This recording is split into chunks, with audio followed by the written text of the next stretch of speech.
these are very, very lonely battles. Actor Bhavna Menon, only a few weeks ago, I think, broke the anonymity of her 5 year long battle, taking on an extremely powerful actor in her own industry for charges of kidnapping, abduction, and molestation. And in her Instagram post, she actually wrote that she had finally gone from being a victim to a survivor. To break the silence, as I said, around sexual assault and the battle that she's been fighting, for the first time on camera, opening up about this very lonely, tough battle is actor Bhavna Menon. So let's bring her up now for a conversation that I know is difficult for her, and it also comes with legal complications. So we have a list of do's and don'ts that we're trying to respect, Bhavna and her legal team. And within that framework, we're going to try and make you as comfortable as we can, Bhavna, and try and enable this conversation by creating a safe space for you to express yourself. So thank you for agreeing to share your journey and what happened with you. Let me first start by asking you what made you come out of that anonymous space where you wrote on your Instagram, "Today I'm a survivor, I am not a victim." First of all, I'm so happy to be here. And let me tell you, I'm very, very, very nervous. And I'm feeling so emotional right now. So thank you so much once again. And thank you. I know how difficult it is to come and speak. So I thank you, and I promise you that we don't have to talk about anything that you're uncomfortable about. So please, this is a safe space for you to be exactly who you want to be. Yeah, so there is always this buzz on social media. I think right now that this is a tell-all. So I want to clarify that for them that it's definitely not a tell-all. It is because I'm legally binded not to disclose certain details of my case because it's sub judice, it's ongoing. You asked me about victim to survivor journey. Yeah. Yeah. So it happened in 2017, February 17th. So when it happened to me, my whole life has turned upside down. Um, and I don't know, I was constantly, maybe my mind was constantly searching for something or somebody to find and so that I can put the blame on and I'll have an easy exit. Because it was like a constant chaos in my mind that why did it happen, why me, and so many questions. And so I started finding, I was constantly searching for something to put the blame on so that I'd feel good maybe. So for instance, I was thinking that I lost my father in 2015.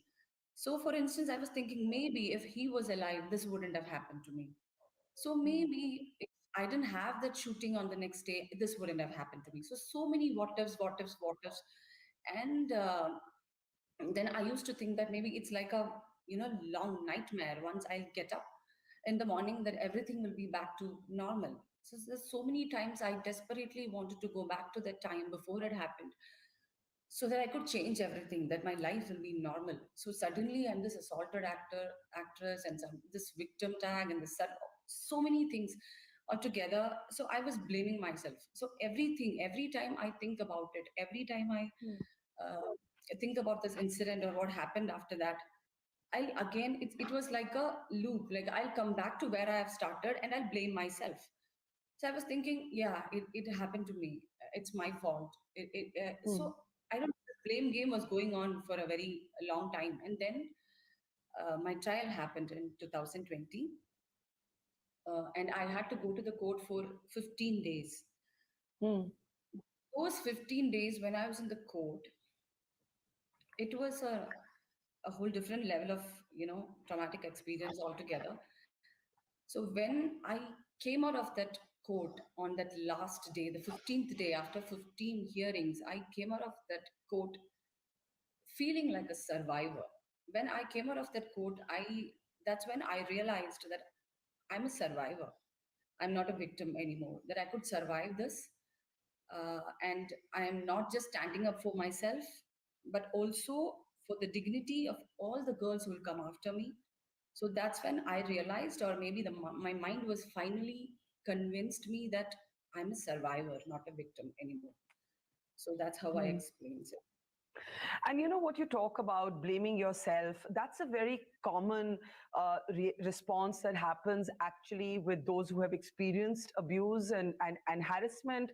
Somehow we end up thinking that we must have done something. If we had done something differently, maybe we could have avoided it. So, you know, this is one of the most common things that happens with survivors of sexual abuse.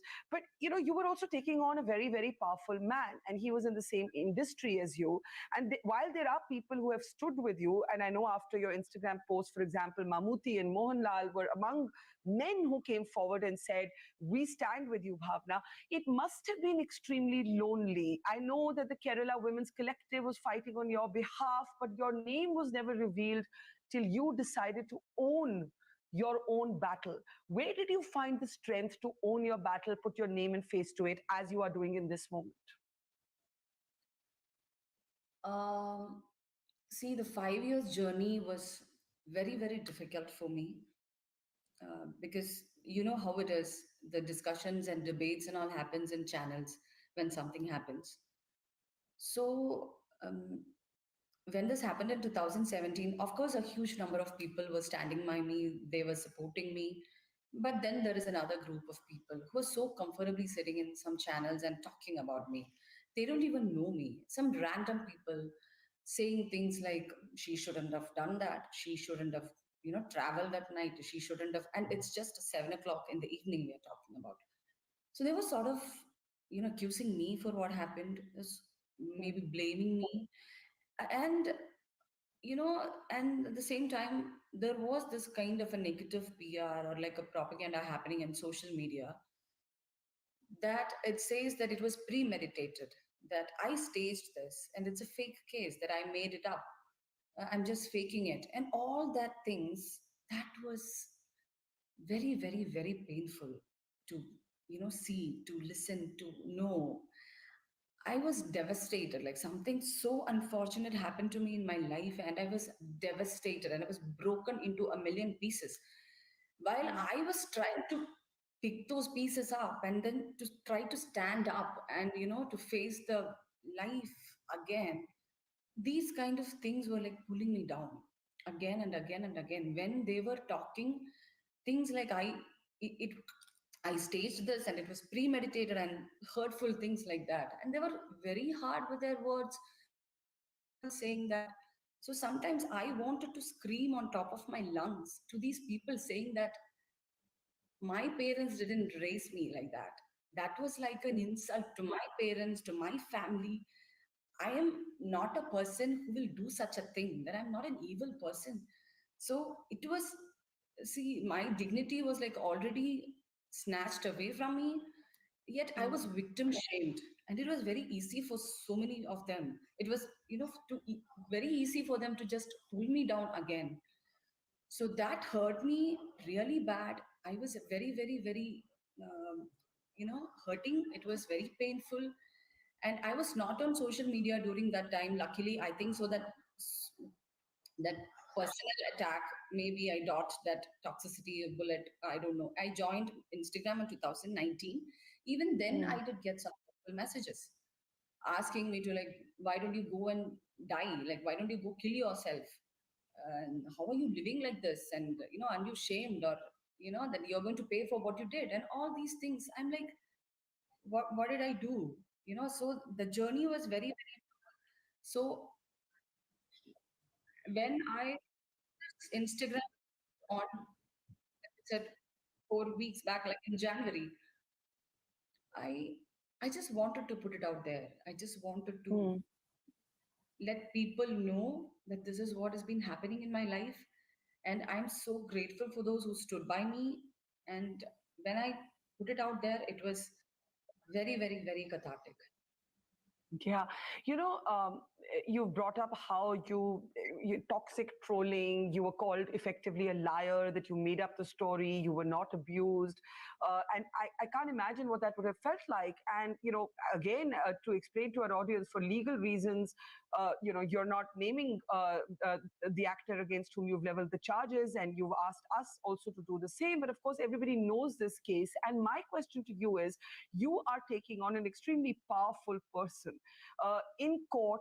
Are you, where are you drawing your strength from? And are you feeling some days, oh my God, why did I do this? What I mean by that is, sometimes women in the old days used to be advised to keep quiet. I remember when I was a student, and I experienced abuse, my faculty members told me that don't bother taking this to court. This was well before Me Too. Nobody's going to believe you. Thankfully, we have moved on well beyond that, but even now, victim shaming takes place. So, do you sometimes feel, oh, I wish I hadn't spoken?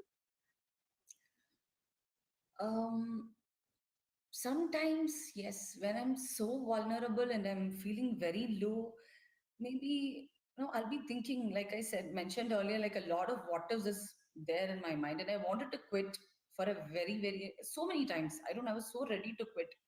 I have even told my family, I have even told my friends that, okay, enough. I can't do this anymore. I just want to quit. I don't care. You know, whatever happens, let it happen. I don't know. I just want to come out of it. I want to have a normal life. So, yes, I have thought about it. So, what keeps you going?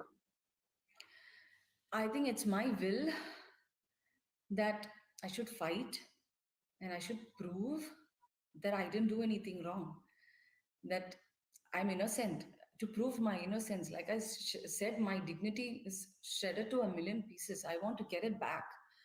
So I want to prove. So it's definitely, and my family and my friends and so many people, like you said, WCC, like so many of them have been standing by me. That's like the strength, that courage they give me is enormous, which I can't even put in words. So my will, ultimately, it's like, okay, I've gone through this. I don't know, I had to endure what I had to endure, but then let me fight. Let me prove that I didn't do Hmm. anything wrong. What do you feel primarily right now? Is there a sense of hope that you will get this dignity that you feel was shredded into a million pieces? Is there rage, quiet rage? Is there sadness, or is there also fear? Because sometimes what happens is that you feel you're taking on an entire machinery. Like you said, there's big media that is backing the man you have accused. There is social media. Not everybody in the industry is willing to take a stand, though I have to say, in your case, the women have been extraordinarily vocal in your support.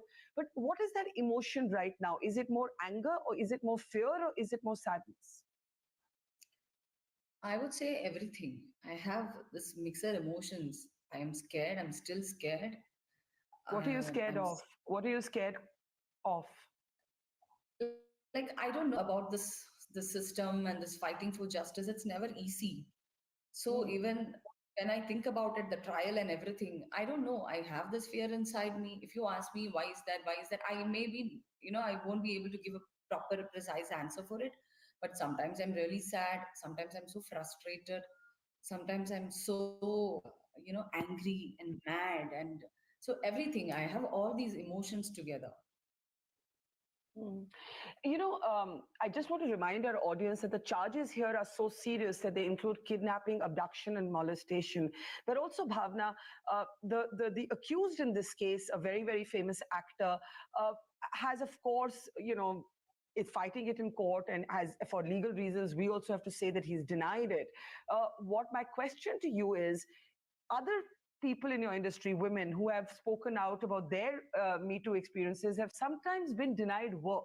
Chinmay Sripada, for example, whom I've interviewed several times, spoke about how she wouldn't get work anymore. Have you had consequences for your work, for your professional trajectory, ever since you have decided to take this actor on and call him out? Have you had to pay professionally? Uh, See, I have denied, of course, I've denied work You have been before. denied work. Yes, yes, before the incident, yes, but I don't know how far I can get, to give the details because it's all in the statement. So So of course I was denied work. But then after the incident, even then, there's some of them, actually so many of them, like good souls, have offered me work in Malayalam industry. They have in fact insisted that I have to come back and work in Malayalam again.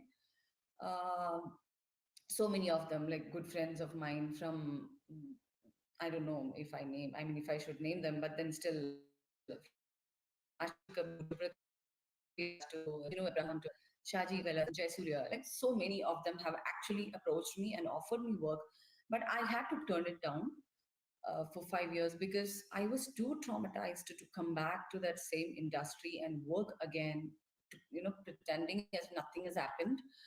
I was not in the right frame of mind with this case and trial and everything. And I don't know. I think I just stayed away from that industry for my peace of mind.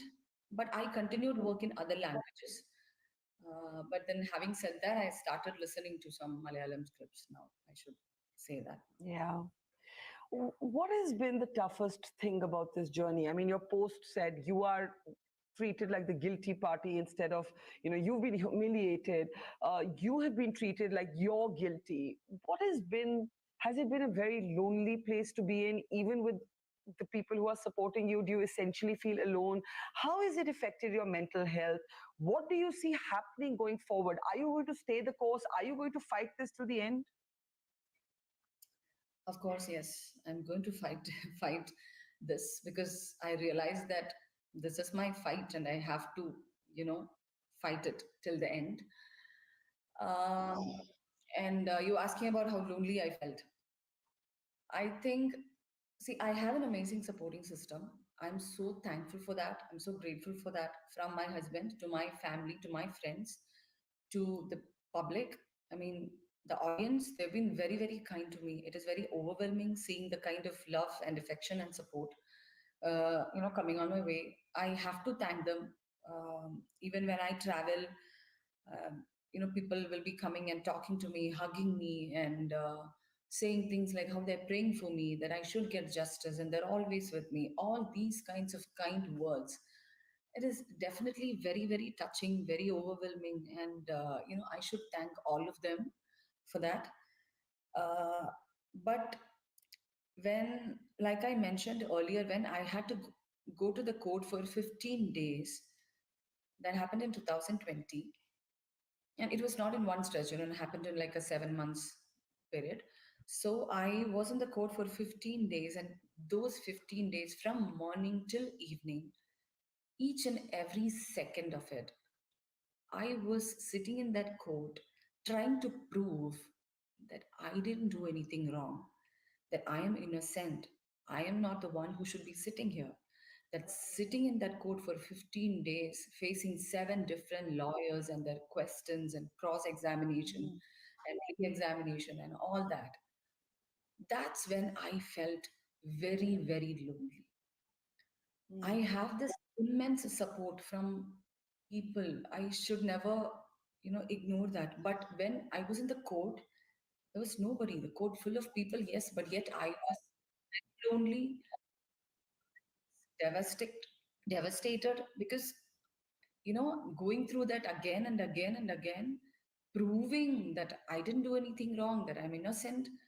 Those 15 days from morning till evening, I felt very, very, very lonely. That's when I felt that it's my fight, it's my battle. At the end of the day, I have to be in the court and fight it out. That I almost felt like it is like me versus the world.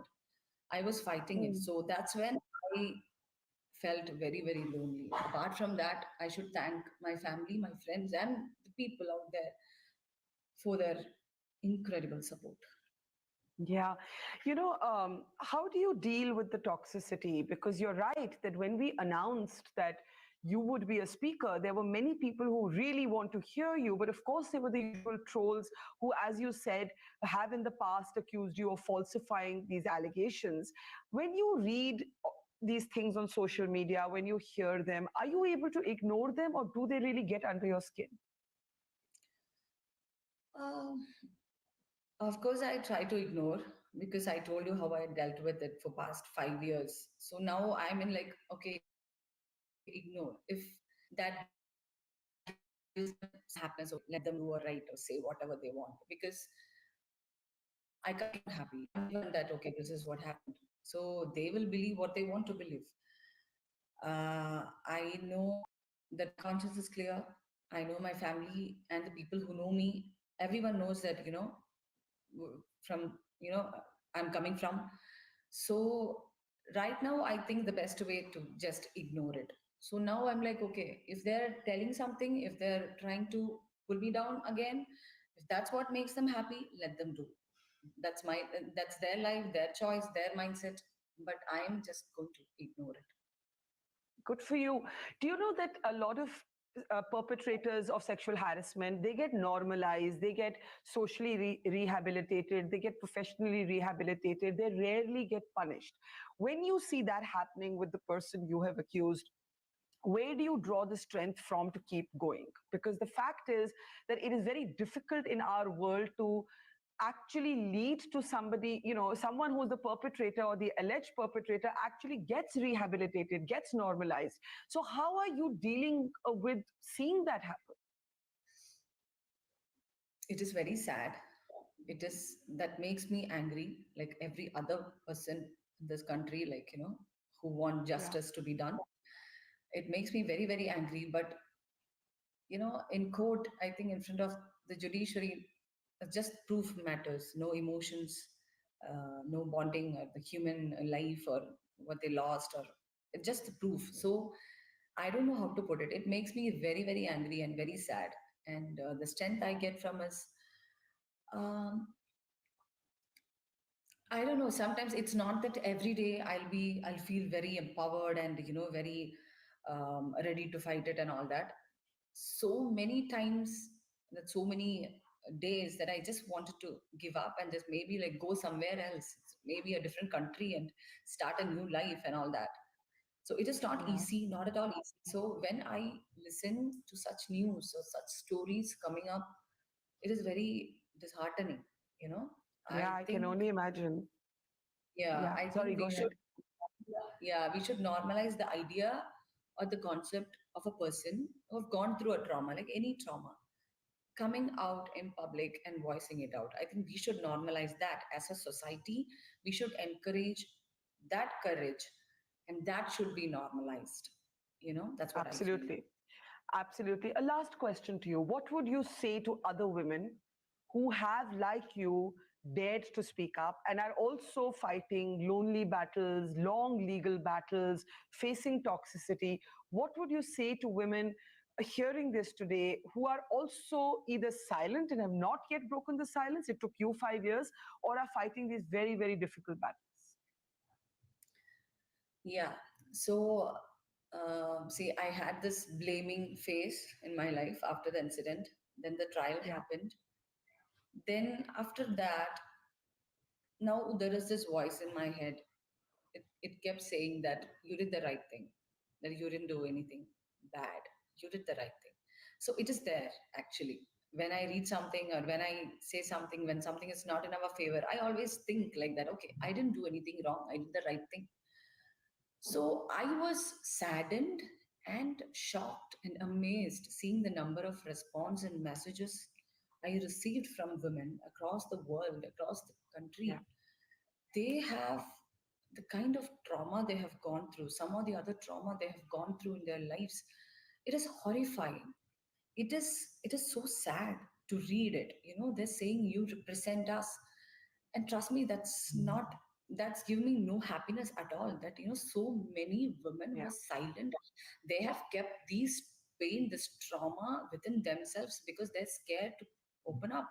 They're scared, this might affect their life, this might affect their happiness, career, their profession, their mental peace, everything. But living with it is horrifying. I cannot even imagine. If I think like, what if I didn't say it? What if I didn't file a complaint? What would have happened to my life? I think I'll become, I don't know. So that was horrifying to read such messages and response. I felt really, really sad. And if you ask me personally, I will tell you from my journey that I would rather give a very strong fight without worrying the outcome. then seeing such people walk away as if they did nothing wrong. So I'll do Yeah. that. I'll give it a fight. Yeah, I think that says it all, that you'd rather fight and not worry about where the fight will end than to let, perpetrators of sexual abuse and harassment uh, believe that they can get away with it because everybody is too scared to actually fight the good fight. We wish you luck, Bhavna, and thank you. It has not been an easy conversation for you. It is always difficult. It's always difficult to come out and speak about it, no less on camera with millions of people watching. So thank you very, very, very much for having the courage to break the silence of sexual assault. Take care, and we will continue to follow this case and hope that justice is served. Thank you very much. Thank you so much for making me a wonderful part of this. And thank you so much to you personally for making me extra comfortable and giving me the courage to come in front of the camera and speak. Thank you so Thank you, much. Bhavna. Take care. Thank you. Take care.